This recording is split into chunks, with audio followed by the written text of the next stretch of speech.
네, 한 주간 하나님께서 우리를 구원하시는 그 축복을 누리셨습니까? 우리를 구원하신 분은 그리스도밖에 없어요. 우리를 구원하신 그 그리스도를 최고로 누린 성경 인물이 있는데요. 바로 다윗이라는 인물이에요. 다윗은 어릴 때 목동으로 있었어요. 수많은 사람들이 목동이라는 직업을 가지고 있었지만 그 시대에서 다윗은 그 직업이 누구나 가진 직업이 아니라 하나님께서 내게 주신 언약으로 붙잡았어요. 그래서 어떤 사람은 이 목동이라는 것을 하찮게 여겼을 수도 있고 어떤 사람은 이것을 그냥 내 직업이니까 해야지라고 생각할 수도 있었지만 다윗은 이 자리에서 양 한 마리도 잃어버리지 않아야 되겠다라는 이 언약 가지고 굳게 잡고 하나님을 찬양하고 하나님께 기도하면서 양 한 마리도 잃어버리지 않는 축복을 누렸어요. 그래서 곰이 양을 잡아가려고 해도 사자가 양을 잡아가려고 해도 늑대가 양을 잡아가려고 해도 물맷돌 돌리는 그 기술을 가지고 양 한 마리도 잃어버리지 않는 그 기술을 익혔는데요. 이 기술을 익힌 다윗은요. 기술만 익힌 것이 아니라 하나님이 주신 그 힘을 가지고 있었기 때문에 그 힘을 가지고 하나님과 함께하는 믿음과 은혜, 그 축복과 그리고 내가 가진 그 기술을 가지고 중요한 때에 하나님께 쓰임받게 되었어요. 그 중요한 때가 어떤 때냐? 많은 사람들이 키도 크고 막 장정이고 도무지 이길 수 없는 골리앗과 싸움을 해야 하는 그런 상황이 주어진 거예요. 이 상황 속에서 많은 사람들이 갑옷을 입은 사람도 다윗보다 더 튼튼하게 생긴 사람들도 더 어른들도 함부로 나가지 못했어요. 왜냐? 골리앗은 그 누구도 상대할 수 없이 어마어마하게 큰 인물로 보였거든요. 근데 그 골리앗이 하나님을 무시하고 있는 거예요. 네가 믿는 하나님이 있다면은 나와보라고.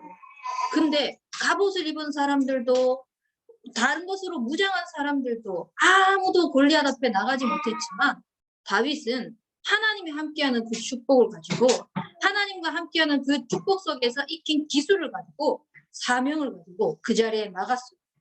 골리앗이 볼 때는 너무 우스운 거예요. 골리앗이 그렇게 키가 큰데도 모든 갑옷을 다 입고 있었거든요. 지지 않으려고. 근데 다윗은 갑옷도 입지 않고 그냥 평상시에 우리가 입는 옷을 입고 나와가지고 돌멩이와 막대기 하나만 들고 온 거예요.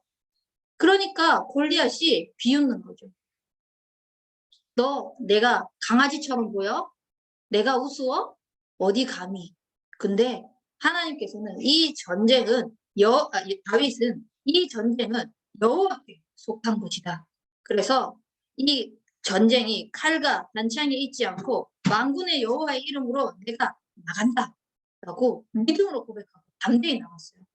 그래서 그 언약을 붙잡고 나가서 양 한 마리도 잃어버리지 않은 그 기술을 가지고 돌멩이로 던져서 골리앗을 완전히 무너뜨렸어요.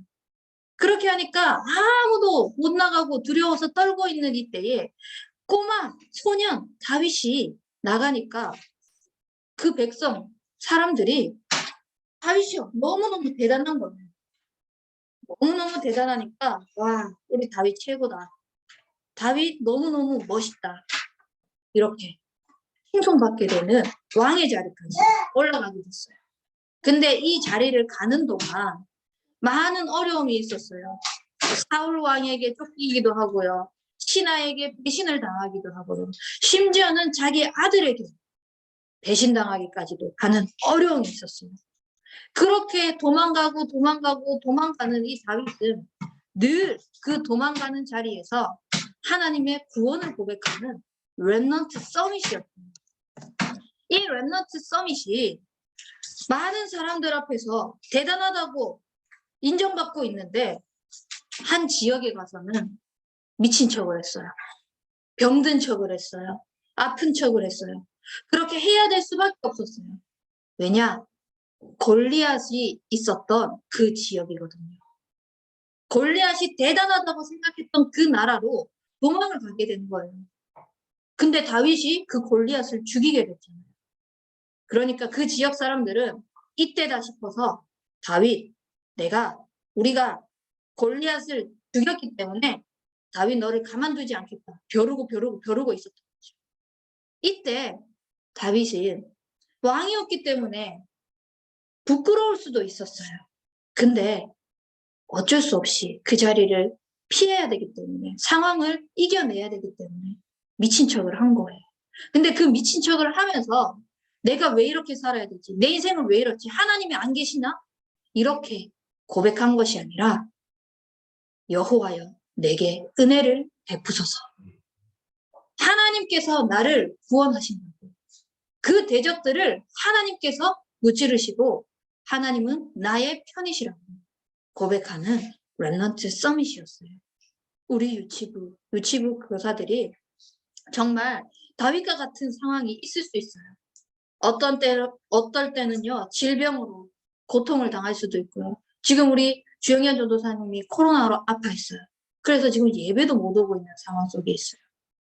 내가 이렇게 유치부 전도사로서 언약을 붙잡고 정말 렘넌트 한 사람 한 사람 다락방 언약을 붙잡고 교사 선생님들 두고 기도하고 부모 다락방 두고 기도하고 지금 이렇게 언약을 잡고 있는데 왜 하나님께서는 멈추게 하셨지? 사단이 나를 공격하고 있지? 낙심이 될 때도 있고 낙심이 될 수도 있고 힘이 들 수도 있겠죠. 근데 그 속에서 여호와여 내게 은혜를 베푸소서 고백한다면은 하나님께서 나의 편이 되시구나. 하나님께서 구원을 이루시구나. 라는 그 힘을 가지고 또 멈춰있는 시간이지만 더 성령의 충만한 서밋 기도의 그 축복을 누릴 수 있는 거예요. 그래서 진짜 우리가 전쟁 속에서도 질병 속에서도 수많은 고통을 당하고 있는 이 시대 속에서 사람들은요, 왜 이 질병이 오고 왜 이 전쟁이 일어나고 왜 이렇게 고통이 일어나는지 모르고 있어요.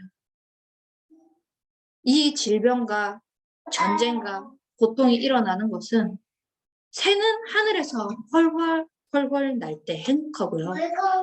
물고기는 물속에서 풍덩풍덩 헤엄칠 때 행복해요. 나무는요, 땅에서 뿌리를 쭉쭉 내릴 때 가장 행복해요. 그런 것처럼 하나님 형상대로 지음받은 우리 인간, 바로 나는요, 하나님과 함께할 때 가장 행복한데 이것을 놓친 거예요. 왜 고통당하냐? 왜 이 문제가 일어나냐? 전부 다 문제와 고통과 지금 현재 상황에 초점을 두고 있는데 우리는 눈을 열어서 문제가 문제의 원인이 아니구나. 하나님 떠난 것이 문제구나. 하나님 떠났기 때문에 고통당할 수밖에 없구나. 이 사실을 알아야 되는 거예요. 그래서 하나님 말씀을 불순종해서 사단에게 잡혀있기 때문에 자기의 노력으로 자기의 열심으로 빠져나가려고 하지만 아무도 여기서 빠져나갈 수가 없고 아무도 여기서 해결책을 줄 수 없어요. 사람은 절대 거기에 해결책이 될 수 없어요. 하나님을 떠났기 때문에 하나님의 말씀을 듣지 못하는 문제이기 때문에 사단의 노예가 되었기 때문에 그래서 하나님께서는 해결자이신 예수 그리스도를 보내주셨어요. 하나님께서 직접 인간의 몸을 입고 이 땅에 오셔서 십자가에서 죽으시고 하나님 떠난 문제를 해결하신 참 선지자, 하나님 만나는 길이 되어주셨어요. 수많은 사람들이 말씀을 듣지 못하고 하나님 말씀에 불순종하고 있지만 생명의 성령의 법이 죄와 사망의 법에서 해방하는, 죄와 저주에서 해방하는 그 제사장 되신 그리스도로 해결자를 보내주셨어요. 그리고 아무도 사단의 머리를 박살낼 수 없어요. 내가 사단의 노예가 되어 있는지도 모르고 살아가고 있어요. 하지만 하나님의 아들이 나타나신 것은 마귀의 일을 멸하라 하십니다. 여자의 후손 대신 예수 그리스도가 마귀의 머리를 어떻게 하셨어요? 빠샤 하신 거예요. 빠져있는데요? 네. 그래서 그 해결자 대신 예수 그리스도로 우리가 함께할 때 가장 행복할 수 있어요. 그래서 우리는 날마다 우리의 삶에 주인을 바꿔내요. 내 삶의 주인은 절대 내가 아니에요. 내 삶의 주인은 나보다 나이 많은 사람이 아니에요. 내 삶의 주인은 나보다 능력 있는 사람이 아니에요. 내 삶의 주인은 우리 부모님이 아니에요. 우리 삶의 주인은 예수 그리스도이십니다. 날마다 다윗이 어떤 상황 속에서도 그리스도를 고백했던 것처럼 그리스도가 주인이 되었던 것처럼 우리 유치부 랩런트들, 유치부 교사 선생님들이 주인을 바꾸면서 늘 그리스도 하나님께서 베풀어 주신 그 은혜를 풍성히 누리는 인생이 되길, 그런 증인이 되길 기도합니다. 우리 이렇게 기도해요. 함께 따라합니다. 사랑의 하나님 감사합니다. 사랑의 하나님 감사합니다. 하나님 떠난 나의 죄를 위해 십자가에서 죽으시고 3일 만에 부활하신 것을 믿습니다. 지금 이 시간 내 마음의 문을 열고 예수님을 나의 주인으로 영접합니다. 나와 영원히 함께 해주세요. 예수 그리스도 이름으로 기도합니다. 아멘. 매일 이 기도의 축복을 누리면서 날마다 주인을 바꾸고 하나님께서 베풀어 주신 그 은혜를 풍성히 누리길 기도하겠습니다. 아멘.